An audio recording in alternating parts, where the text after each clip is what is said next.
بسم اللہ الرحمن الرحیم والصلاة والسلام علی سید الانبیاء والمرسلین اما بعد۔ کبیرہ گناہوں کا ذکر چل رہا تھا۔ نبی کریم صلی اللہ علیہ وسلم کی ایک حدیث مبارک آپ کے سامنے پیش کی گئی تھی، جس میں آپ نے فرمایا اجتنبوا السبع الموبقات، کے ساتھ ہلاک کرنے والے گناہوں سے بچو، اور آپ نے ان 7 کو گناتے ہوئے سب سے پہلے ارشاد فرمایا الشرک باللہ، اللہ کے ساتھ شرک کرنا، والسحر، اور جادو کرنا کرانا۔ دونوں کے تعلق سے بات ہو چکی ہے۔ تیسرا گناہ آپ نے گنایا القتل۔ قتل یہ کبیرہ گناہ ہے، اللہ تبارک و تعالیٰ کو پسند نہیں، اور خاص کر ایک مومن کا قتل اللہ تبارک و تعالیٰ اس سے بہت زیادہ ناراض ہوتا ہے۔ اللہ رب العالمین نے سورہ نساء میں ارشاد فرمایا وَمَن يَقْتُلْ مُؤْمِنًا مُتَعَمِّدًا فَجَزَاؤُهُ جَهَنَّمُ خَالِدًا فِيهَا وَغَضِبَ اللَّهُ عَلَيْهِ وَلَعَنَهُ وَأَعَدَّ لَهُ عَذَابًا أَلِيمًا۔ جو جان بوجھ کر مومن کو قتل کرے گا، جان بوجھ کر کسی مومن کو قتل کرے گا، اللہ تبارک و تعالیٰ اس کی سزا کا ذکر کر رہا ہے فَجَزَاؤُهُ جَهَنَّمُ۔ اگر بغیر توبہ کے مرتا ہے وہ، تو اس کی سزا کیا ہے؟ جہنم۔ خالدن فیہا، صرف جہنم کچھ عرصے کے لیے نہیں، بلکہ ہمیشہ ہمیشہ کے لیے۔ وغضب اللہ علیہ، اور اللہ تبارک و تعالیٰ کا غضب اس پر نازل ہوگا۔ ولعنہ، اور اللہ تبارک و تعالیٰ کی جانب سے اس پر لعنت کی جائے گی۔ وَأَعَدَّ لَهُ عَذَابًا عَظِيمًا، اور اللہ رب العالمین نے اس کے لیے دردناک عذاب تیار کر رکھا ہے۔ گناہ ایک ہے، لیکن اتنا سنگین ہے کہ اللہ تبارک و تعالیٰ نے اس کے ساتھ کئی وعیدیں سنائی۔ جہنم میں ہمیشگی، اللہ کا غضب، اللہ کی لعنت، اور دردناک عذاب، یہ مومن کو قتل کرنا۔ لیکن ہم دیکھتے ہیں کہ ہمارے معاشرے میں قتل و غارت گری بہت زیادہ ہو گئی ہے۔ اگر آپ اور اوقات کو چھوڑ کر صرف رمضان کے مہینے میں دیکھیں گے تو شہر حیدرآباد میں رمضان کے مہینے میں 4 قتل ہوئے ہیں۔ چاروں مسلمان ہیں، قتل کرنے والے بھی، جن کا قتل ہوا وہ بھی مسلمان ہیں۔ بلکہ ایک قتل تو قاتل نے حالت روزہ میں کیا، حالت روزہ میں کیا ہے۔ تو اس طرح قتل کے تعلق سے ہمارے ذہنوں میں اللہ نے جو سزا بیان کی اس کا کوئی تصور نہیں ہے۔ اللہ نے سنگین سزا بیان کی۔ اللہ تبارک و تعالیٰ نے اپنے خاص بندے عباد الرحمن کا جہاں ذکر کیا، وہاں پر اللہ تبارک و تعالیٰ نے فرمایا وَلَا يَقْتُلُونَ النَّفْسَ الَّتِي حَرَّمَ اللَّهُ إِلَّا بِالْحَقِّ۔ رحمان کے بندے، اللہ کے خاص بندے، ان کی ایک خوبی یہ ہوتی ہے کہ وہ کسی کو ناحق قتل نہیں کرتے۔ اب سوال یہ ہے کہ کیا حق کے ساتھ قتل ہوتا ہے یا حق کے ساتھ بھی قتل ہو سکتا ہے؟ اس کی شکلیں ہیں۔ ایک، کسی نے کسی کو جان بوجھ کر قتل کیا تو حکومت قاضی کے فیصلے کے بعد اس کو قتل کرے گی۔ دوسرا، کوئی مرتد ہو گیا، مسلمان تھا، مرتد ہو گیا، کافر ہو گیا، تو فیصلے کے بعد، قاضی کے فیصلے کے بعد اس کو قتل کیا جائے گا۔ اسی طریقے سے کوئی شادی شدہ ہونے کے بعد زنا کرا تو سنگسار کر کے اسے قتل کیا جائے گا۔ یہ 3 صورتیں ہیں حق کے ساتھ قتل کی۔ اب ان کے علاوہ جتنی بھی قتل کی صورتیں ہیں وہ حق کے ساتھ قتل نہیں، ناحق قتل کہلائے گا۔ تو اللہ تبارک و تعالیٰ نے اپنے بندوں کے تعلق سے ارشاد فرمایا کہ وَلَا يَقْتُلُونَ النَّفْسَ الَّتِي حَرَّمَ اللَّهُ بِالْحَقِّ، کہ عباد الرحمن اللہ کے بندے ناحق کسی کو قتل نہیں کرتے ہیں۔ یاد رہیں، قتل ایک بہت ہی سنگین گناہ ہے۔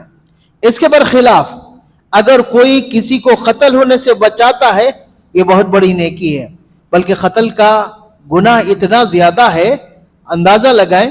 اللہ تبارک و تعالی ارشاد فرماتا ہے من اجل ذالک کتبنا علی بنی اسرائیل انہ من قتل نفسا بغیر نفس اور فساد فی الارض فکأنما قتل الناس جمیعا، کہ جس نے بھی کسی جان کے بدلے کے عوض نہیں، جیسے کہ ہم نے بتایا جان کے بدلے جان لی جائے گی قاضی کے فیصلے کے بعد، ایسی بات نہیں ہے، جان کسی کی جان نہیں گئی، ناحق کے کسی کو قتل کر دیا تو اللہ تبارک و تعالیٰ فرماتا ہے فَكَأَنَّمَا قَتَلَ النَّاسَ جَمِيعًا، گویا وہ سارے لوگوں کا قاتل بن گیا، سارے لوگوں کا قاتل بن گیا۔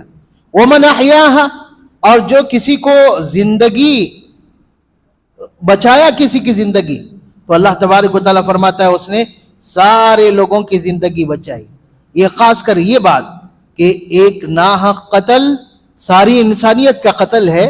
عبداللہ ابن عباس رضی اللہ تعالیٰ عنہ اس کی تفسیر میں کہتے ہیں کہ ایک انسان کا قتل ساری انسانیت کا قتل، یہ اس صورت میں جب نبی کو قتل کیا جائے یا بہت ہی انصاف پسند انسان ہے اس کو قتل کیا جائے۔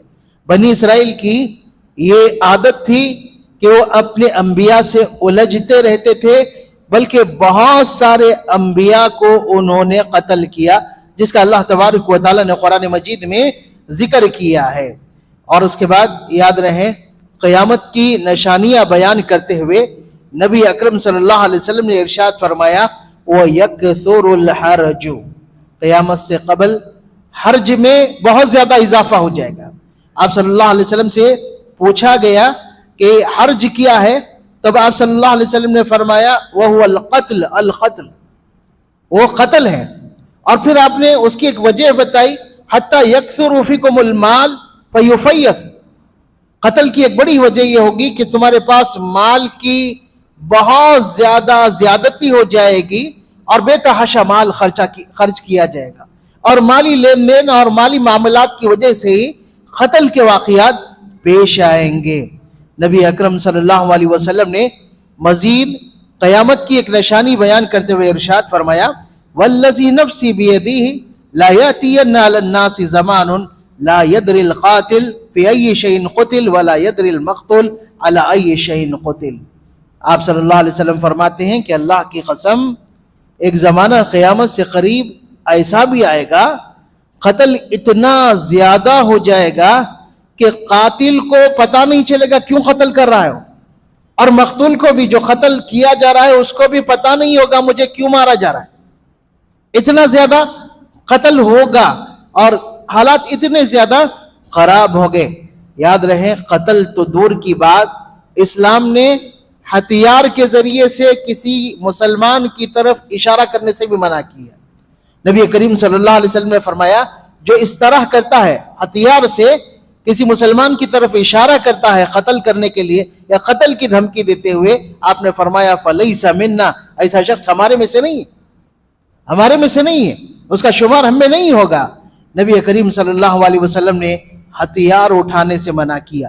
ایک اور حدیث ہمارے سامنے آتی ہے، نبی اکرم صلی اللہ علیہ وسلم فرماتے ہیں جب دو مسلمان تلواروں کے ساتھ ایک دوسرے سے بھڑ جاتے ہیں، ایک دوسرے سے ٹکرا جاتے ہیں، تو اللہ کے رسول فرماتے ہیں قاتل اور مقتول دونوں جہنمی، قاتل بھی جہنمی ہے، مقتول بھی جہنمی ہے۔ تو صحابہ نے سوال کیا کہ اللہ کے رسول قاتل جہنمی ہے، یہ بات سمجھ میں آ رہی ہے کہ اس نے قتل کیا، گناہ کیا، لیکن مقتول کیوں جہنمی ہے؟ وہ تو مارا گیا۔ تو نبی اکرم صلی اللہ علیہ وسلم نے فرمایا کان حریصا علی قتل اخیہ، وہ بھی اپنے بھائی کو قتل کرنے کا خواہش مند تھا، موقع نہیں ملا، مارا گیا۔ اس میں ایک قاعدہ ہمیں معلوم ہوتا ہے، قرآن مجید میں اور احادیث میں اجر کی جہاں تک بات کی گئی اس سے ہمیں ایک قاعدہ معلوم ہوتا ہے کہ اللہ تبارک و تعالیٰ کے پاس اصول ہے کہ کوئی بندہ نیکی کا ارادہ کرتا ہے صرف تو اسے اجر دیا جاتا ہے، ایک نیکی لکھ دی جاتی ہے، اور اگر نیکی کر لیتا ہے تو اللہ تبارک و تعالیٰ 10 سے 700 گنا تک اسے اجر دیتا ہے، نیکی کر لیتا ہے۔ اسی طریقے سے کوئی گناہ کا ارادہ کرتا ہے، اس کو گناہ نہیں لکھا جاتا جب تک کہ وہ گناہ نہ کرے۔ بعض اوقات ایسا ہوتا ہے کہ انسان گناہ کا ارادہ تو نہیں کرتا ہے لیکن وہ گنہگار ہو جاتا ہے۔ کیسے؟ جب گناہ کے اسباب کو اختیار کر لے، صرف گناہ کا ارادہ نہیں کیا، گناہ کے اسباب کو اختیار کر لے۔ جیسے یہاں سے ہمیں معلوم ہو رہا ہے کہ نبی صلی اللہ علیہ وسلم نے مقتول کو بھی جہنمی قرار دیا۔ کیوں؟ اس نے بھی اسباب اختیار کر لیے تھے، ہتھیار اٹھا لیا تھا، خواہش مند تھا، صرف اسے موقع نہیں ملا۔ اسی طریقے سے کوئی شخص صرف زنا کا ارادہ کر رہا ہے، وہ گنہگار نہیں ہوگا، لیکن اسباب اختیار کر لیا ہے، زنا کی طرف چل کر جا رہا ہے، زنا کے لیے کوشش کر رہا ہے لیکن زنا نہیں کر پایا، تب بھی وہ گنہگار ہوگا۔ کیوں؟ اسباب اختیار کر لیا تھا، اس نے پختہ ارادہ کر لیا تھا، ایسا شخص گنہگار ہوگا۔ تو قتل کے سلسلے میں یہ نبی اکرم صلی اللہ علیہ وسلم کی حدیث ہمارے سامنے تھی، جس میں آپ صلی اللہ علیہ وسلم نے فرمایا قاتل اور مقتول دونوں جہنمی۔ پھر اس کے بعد قتل کتنا سنگین گناہ ہے اس کا اندازہ نبی کریم صلی اللہ علیہ وسلم کی ایک اور حدیث سے ہوتا ہے۔ آپ صلی اللہ علیہ وسلم ارشاد فرماتے ہیں لو ان اہل السماء والارض اشترکوا فی دم مؤمن لاکبہم اللہ فی النار۔ اگر زمین و آسمان والے پورے مل کر کسی مومن کے قتل میں ملوث ہو جائے تو اللہ تعالیٰ اس ایک گناہ کی وجہ سے پوروں کو جہنم رسید کر سکتا ہے۔ ایک مثال دے کر آپ نے سمجھائی۔ فرض کر لو زمین و آسمان والے مل کر ایک مومن کو قتل کر دیں تو اللہ تبارک و تعالیٰ قتل کے گناہ کی سنگینی کی وجہ سے پوروں کو جہنم میں ڈالے۔ ایسا ہوتا نہیں ہے لیکن اس کی سنگینی بتائی گئی۔ فرض کر لو اگر ایسا ہو گیا تو اللہ تبارک و تعالیٰ اس ایک گناہ کی وجہ سے لوگوں کو جہنم رسید کر دے گا۔ تو قتل کبیرہ گناہ ہے، اس سے بچنا چاہیے۔ اس سے کب بچ سکتے ہیں؟ جب معاشرے میں ایک دوسرے کے تعلق سے ہمدردی ہوگی، بھائی چارہ ہوگا، مسلمانوں کی آپسی حرمت کا خیال رکھا جائے گا۔ نبی کریم صلی اللہ علیہ وسلم نے فرمایا المسلم اخو المسلم، کہ ایک مسلمان دوسرے مسلمان کا بھائی ہے، نہ وہ اس کو قتل کر سکتا ہے، نہ اس پر ظلم و زیادتی کر سکتا ہے، نہ ظلم و زیادتی کرنے کے لیے کسی کو سپرد کر سکتا ہے۔ کیوں؟ اس کا بھائی ہے وہ۔ جب یہ جذبات ہمارے اندر نہیں ہوں گے تو قتل عام ہوتا جائے گا۔